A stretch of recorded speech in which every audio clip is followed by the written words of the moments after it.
Hey everyone, Wags here from Eagle Dynamics, and later this month, with the release of Supercarrier, we're naturally going to have some included missions, but we also realize that many of you are itching to create Supercarrier missions in the mission editor. So I wanted to create a little video to kind of go over the process here and talk about some of the best practices to get the best results. So this is going to be a rather long and very much unscripted video to help explain that. First, we'll go to the mission editor. We'll go create new mission. We have our maps here. Let's go stay with the Persian Gulf map. Coalition preset, we'll go with modern, and OK. Load it in. OK, so here we are in our trusty Persian Gulf map. And the first thing you want to think about is the general scenario you're trying to build rather than kind of do it on the fly. So for this little scenario, what I'll do is I'll have a carrier battle group here in the Arabian Gulf. We'll have a bar cap of Hornets out there, an E2 Hawkeye, an S3 tanker, and a 2-ship with a player doing a strike on Bondry Jask. Pretty straightforward. Selecting the ship icon here on the left toolbar, we'll left click where we want the initial starting point of our carrier battle group to be. Let's go here. And we see we have a stylized carrier icon in the middle. The red ring is the maximum engagement range for the surface-to-air weapons, and the yellow ring is the maximum acquisition range. Coming to the naval group window, let's give it a name. So how about carrier battle group? So a CVBG. Country will be USA. We have one ship in the entire group, which is the Theodore Roosevelt. What if we go type? We see we also have the Lincoln and the Washington available as well, and more will be coming after early access. But we'll keep it the Roosevelt for now. Unit name, let's call it a CVN. Skill, excellent. And coming down, we have our frequency. In this case, it's 127.5 on the AM modulation. And at least initially, this will be the single frequency that will control all ATC for the carrier, be it Marshall, Approach, LSO, and so on. Coming down, we have buttons for the waypoint add, edit, and delete. But above that, we have the carrier speed.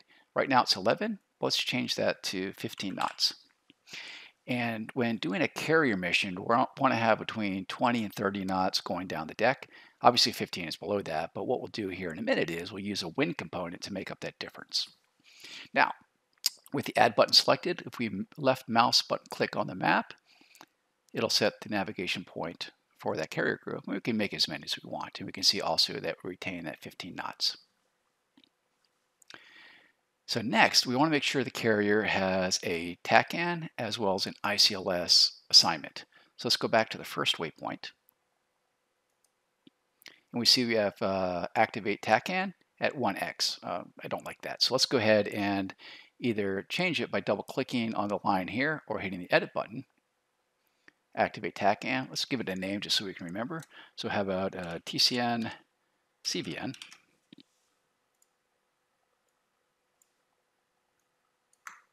Copy paste.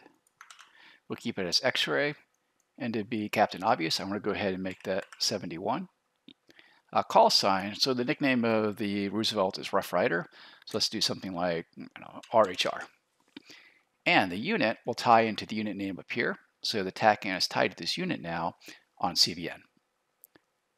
In a very similar way, we're going to go ahead and now do the ICLS. So from type, we'll go to perform command.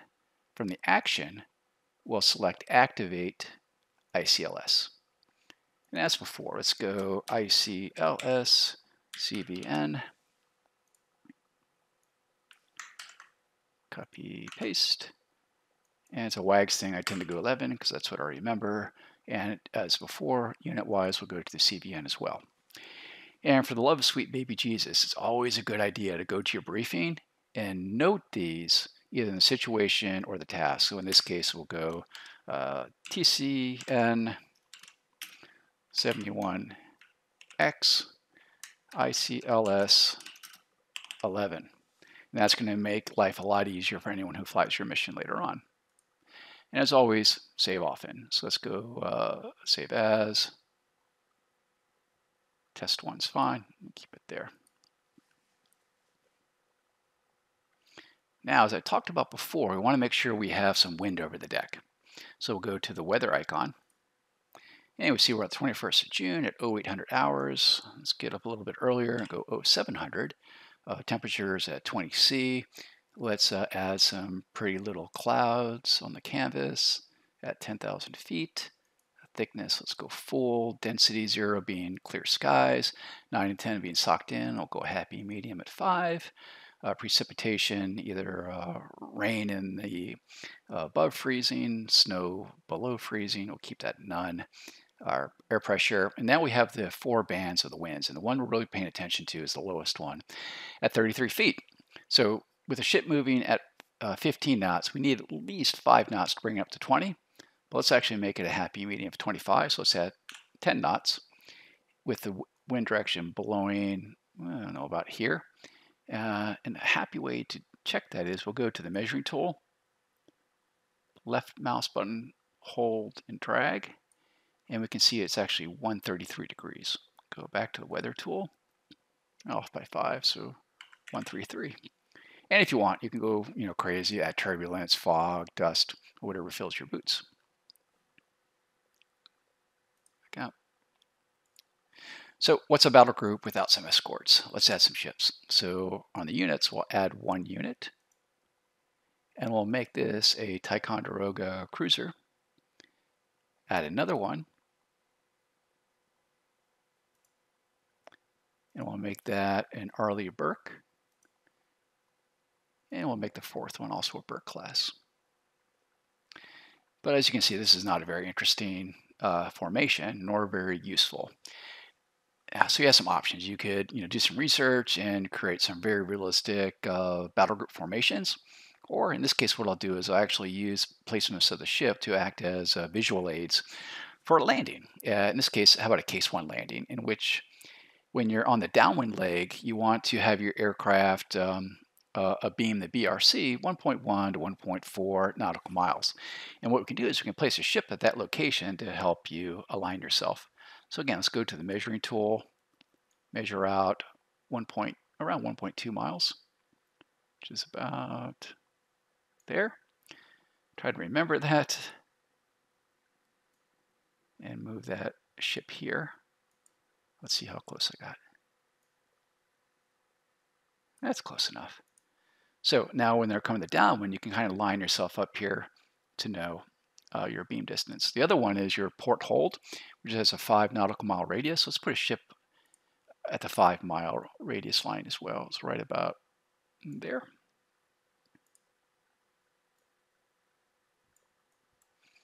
And we'll put this last one behind the ship at, again, around 5 miles or so. And once you do that, if you take the carrier, you can move it around and everything will stay in relation to the carrier. And you can also see that our engagement acquisition range is expanded pretty dramatically there.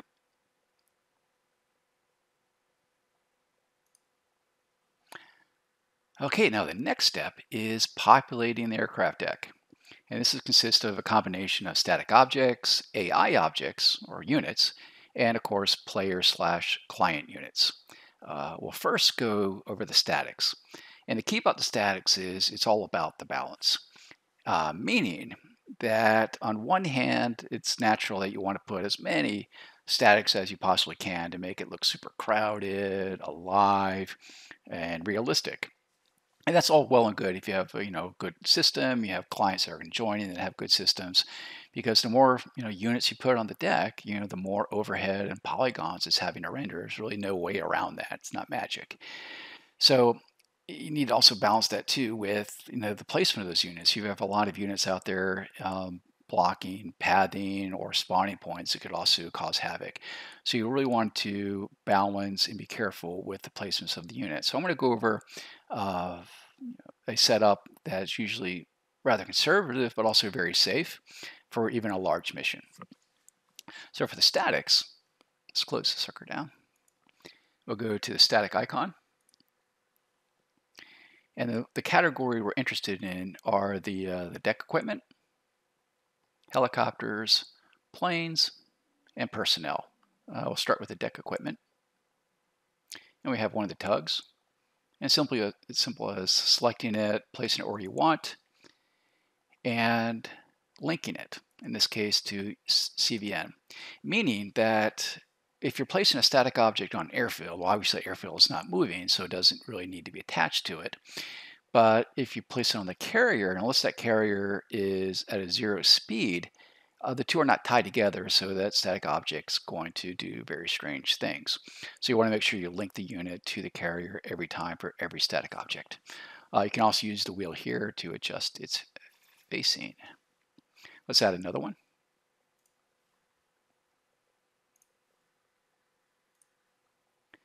And let's do a 32A this time.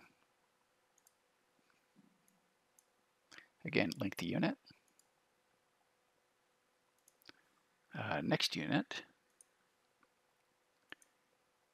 we have the big honking crane. Now with the crane, you want to be a little careful here. Just like in placing a static unit on a hardened aircraft bunker on an airfield, as you probably have noticed, if you do that, rather than having that static unit appear inside the bunker, it's going to appear on top of it. Same thing happens here on the carrier. If you place a unit where it's overlapping some structure, it's going to be on top of that structure. So you really want to keep that in mind. So with the crane here, of course, always link it. Let's set a good facing, but we want to make sure that we're placing it such that, one, it's behind the foul line, this red and white stripe, but also not overlapping superstructure anywhere. And this location is a pretty safe one right there. And let's do one more. Let's do the fire truck. So back to statics. The P25, which is usually up forward here near the bow. And just want to make sure we have it, again, behind the foul line, but generally ahead of the pole here. And link it. Next element, of course, is the deck crew. And there's a lot of different deck crew options. And as I was saying before, you can go really hog wild and put a lot of these down, but just be mindful of the numbers of impact on performance and also routing of aircraft around the deck. So back to the statics. Go to the category of personnel. And we have the air boss. We have different LSO versions. Let's go with number 1. Placing here down by the station. We'll have him looking over the stern. We'll tie him up. And let's give him a friend. We'll make him LSO number 2. Linked. And have him facing towards the bow. But of course the carrier has its full range of skittles, and let's take a look at those. So again, back to statics. Personnel. We have our carrier technicians. Paint schemes, and here we have blue, brown, green, purple, red, white, and yellow. And this is where you can, place, all around the deck. And again, at logical locations that make sense, that are behind foul lines. You really don't put them on the elevators. And in general, for all the statics, we found it best, try to avoid placing them forward of the island on the starboard side along here, because this is where a lot of spawning is going to be happening, as well as aircraft essentially despawning by going on the elevator and then going into the hangar area. Let's do an example. So let's go put a green shirt here by the crane, just as an example. And the final element of the statics, of course, are the static aircraft. And like I mentioned before, I try to avoid the elevators, obviously in the landing area, on the catapults, this area here, and forward of the island on the starboard side. But there's some areas we can still go with. Let's take a look at that. So we'll go to statics, planes. And with the Hornet, we actually have 2 different versions we can use. We have the older version here, which has much fewer polygons than the current one. So if you have a potato and machine, this is one option you could use to increase frame rates. Then of course we have the more current version here. And we'll plop him down. Again, we'll link the unit to the carrier. And notice that we did that. The wings automatically folded. What we want to do is, again, we want to make sure that the landing gear is on the boat, but that the nose and the other elements are behind the foul line. So close, but not quite yet.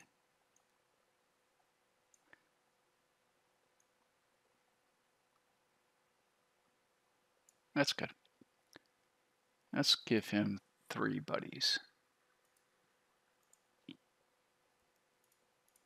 Link it. Rotate it.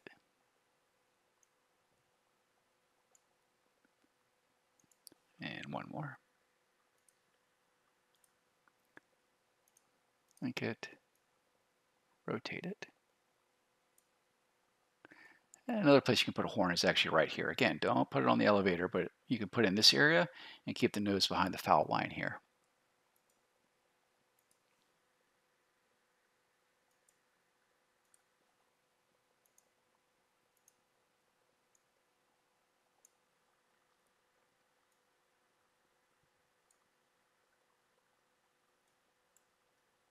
And also, if you're doing a smaller multiplayer mission or a single player mission, you could put a lot more of these down. Actually, on the elevators and other places.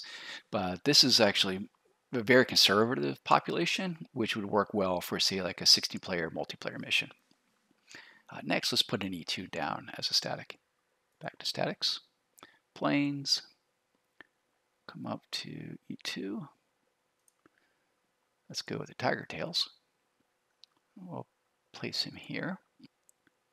Linked, rotated. And for fine control, you can also change its direction by single degrees. And again, just behind the foul line.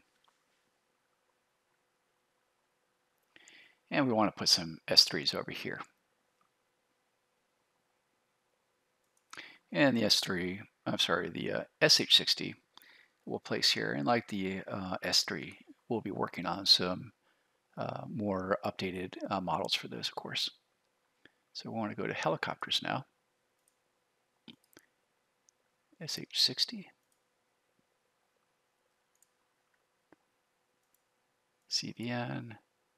Turn around.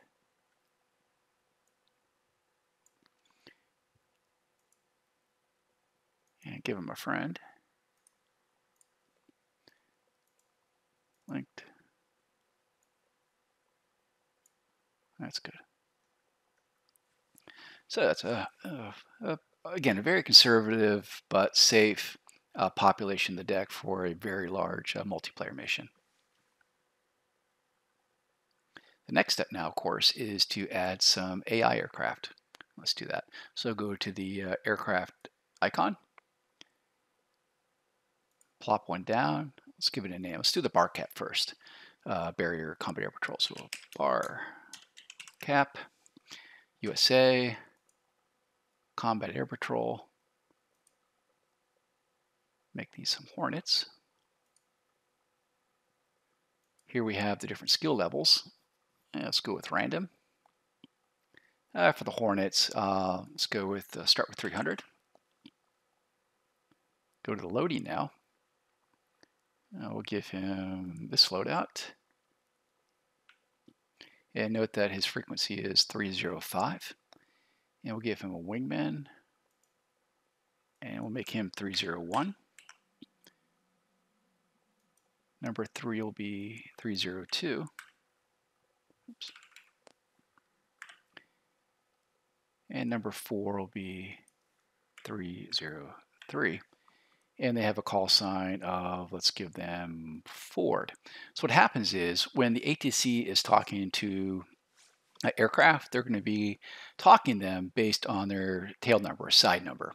Whereas when they're talking to AWACS, they'll be referring to them with their call sign. Come back out. And we come back down. Now we have the waypoint type. So this can be either start in the air, a turning point, take off from runway. In this case, we'll be actually taking off from the catapults. Take off from ramp, which would be having them start in the parking locations, but cold and dark. And then take off from parking hot, which also is starting from the parking area, but the engines are all up and running, as well as the systems. In this case, let's have them all take off from the catapult first. Let's go to add waypoint. And departure standard is 7 miles out at 500 feet. Let's take a look at that. Go measuring tool, see how close I got. Oh God, not even close. So let's go back, maybe more about there. 5, a little bit more.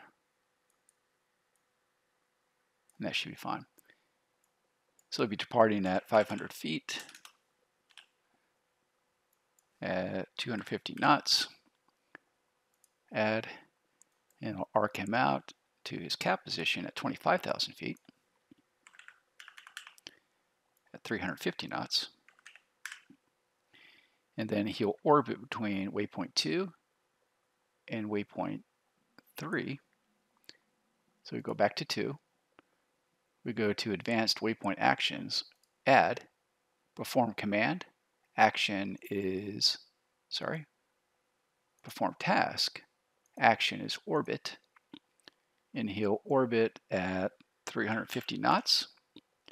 And he'll stop that task or stop orbiting and continue on after a duration of 2 hours. He'll probably go bingo first. Next waypoint, and then we'll put a endpoint back near the carrier. I'll make that his landing point. That's our bar cap. Next, let's put in the E2. So back to aircraft. Give it a name, E2. Aircraft type.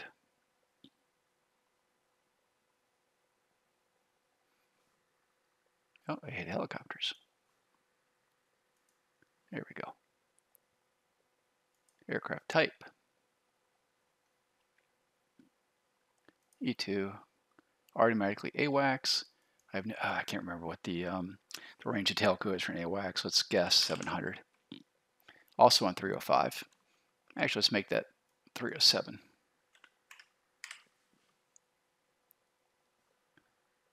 Plonk him down.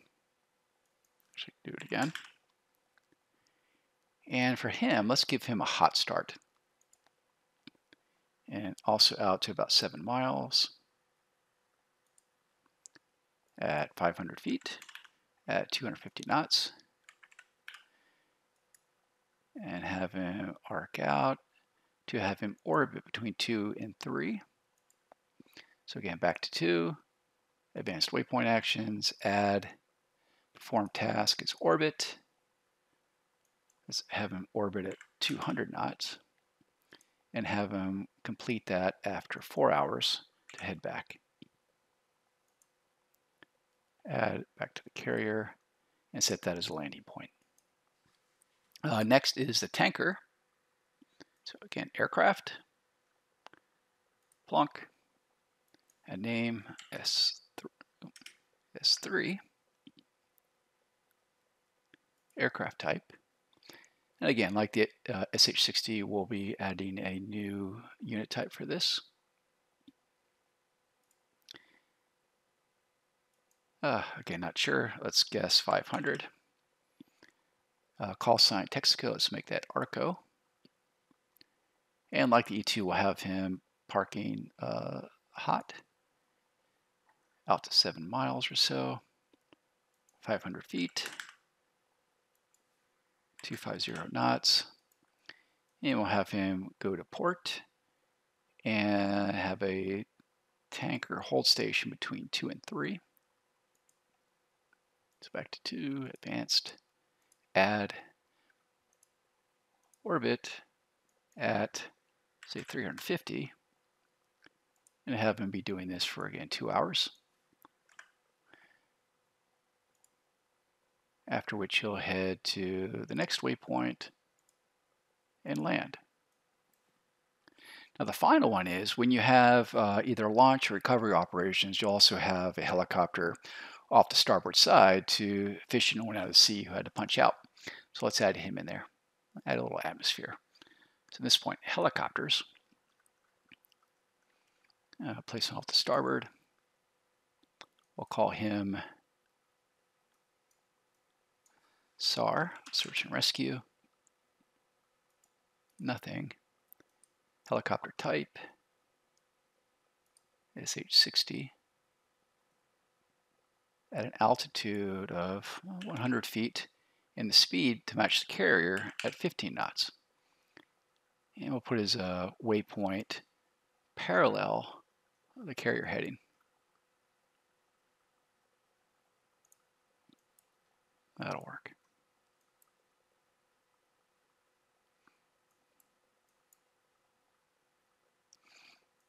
Okay, so now we have our AI set up, and the last big element for the aircraft is the player aircraft.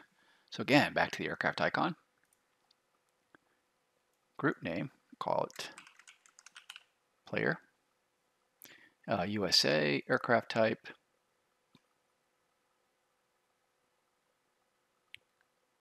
Hornets. We'll make this a pinpoint strike. Skill type now, oh, I need to place him first there. Skill type, we'll go to player. Let's make the first tail code 400 with the call sign of Uzi 1 for the first aircraft. Again, frequency is 305. And well, let's do a cold start for this flight. So go to takeoff from ramp, add waypoint around 7 miles, 500 feet, 250 knots.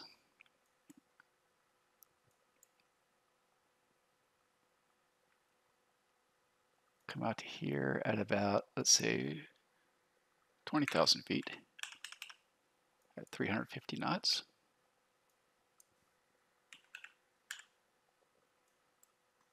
And let's go down to the airfield and make a couple targets. So how about this building here? Again, we'll make that 0 feet. And how about this building here? Also 0 feet.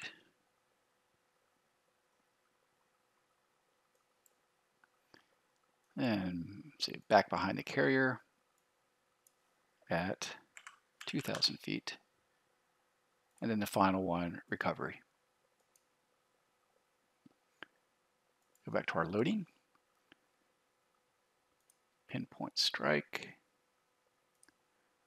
Let's do JDAMs. Yeah, a couple of JDAMs would be nice. And add the wingman. We'll make him 401.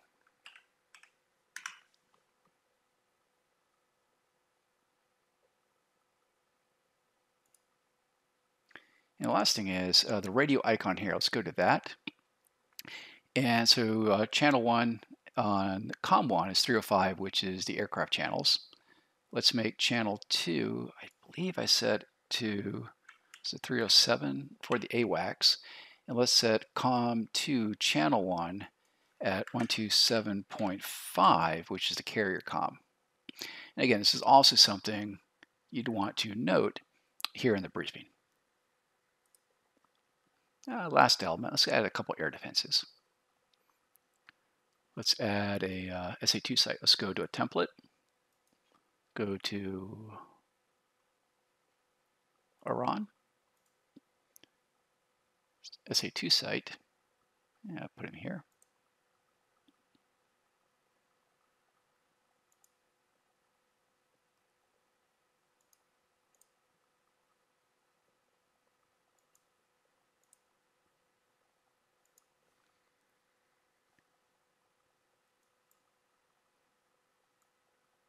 There.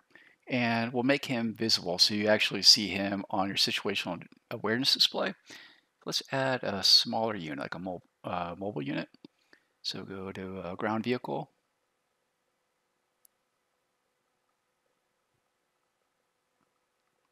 I'll place him here. Let's do a SA13. And we'll go hidden. So you're not going to see him.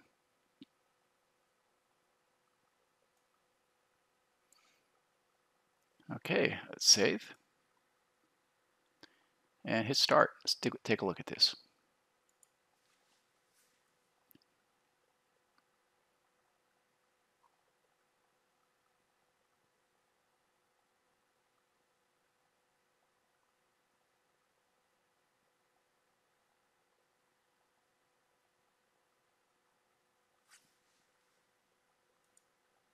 Okay, so here we're on the deck. My buddy and me in the 6-pack. We have the 4 Hornets, the bar cap on the catapult's getting ready to take off. And then we have the E2 and the S3 on the elevator. And I'll taxi out here in a minute. And then we have the statics we placed. And also we have the helicopter off to our starboard side. So that's a look at setting up a very basic Supercarrier mission in the mission editor. I hope you're able to stick with me, and I hope this is useful as you start to create some missions for the Supercarrier. And we very much appreciate all the great missions you guys do, because we cannot do it without you. And the additional content that you guys bring to it is absolutely invaluable. And thank you so much for that. Anyhow, take care, and I'll see you next time. Thanks.